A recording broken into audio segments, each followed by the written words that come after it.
13 മുതൽ 17 വരെ വാക്യങ്ങൾ ഗുരു ആശ്രയിച്ചാൽ സ്ഥിരതയോടെ നിൽക്കുക.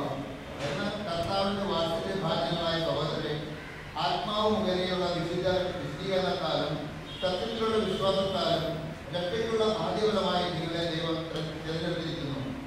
ആകയാൽ നിങ്ങൾക്ക് വേണ്ടി എപ്പോഴും ദൈവത്തിന് കൃതജ്ഞത അർപ്പിക്കാൻ നിങ്ങൾ കടപ്പെട്ടിരിക്കുന്നു. നമ്മുടെ കർത്താവായ യേശുക്രിസ്തുവിന്റെ മഹത്വം നിങ്ങൾക്ക് ലഭിക്കേണ്ടതിന് വേണ്ടി ഞങ്ങളുടെ സുവിശേഷത്തിലൂടെ അവിടുന്ന് നിങ്ങളെ വിളിച്ചു. അതിനാൽ സഹോദരരെ, ഞങ്ങൾ വചനം മുഖേനയോ കത്ത് മുഖേനയോ നിങ്ങളെ പഠിപ്പിച്ചിട്ടുള്ള പാരമ്പര്യങ്ങളെ മുറുകെ പിടിക്കുകയും അവയെ ഉറച്ചു നിൽക്കുകയും ചെയ്യും. നമ്മുടെ കർത്താവായ യേശുക്രിസ്തു നമ്മെ സ്നേഹിക്കുകയും നമുക്ക് തന്നെ കൃപയോട് നിത്യമായ ആശ്വാസവും നല്ല പ്രത്യാശയും നൽകുകയും ചെയ്ത നമ്മുടെ പിതാവായ ദൈവവും നിങ്ങളുടെ ഹൃദയങ്ങളെ ആശ്വസിപ്പിക്കുകയും എല്ലാ സത്പ്രവൃത്തികളിലും സർവ്വജനങ്ങളിലും നിങ്ങളെ ശക്തിപ്പെടുത്തുകയും ചെയ്യട്ടെ. നമ്മുടെ കർത്താവായ മിശിഹായ്ക്ക് സ്തുതി.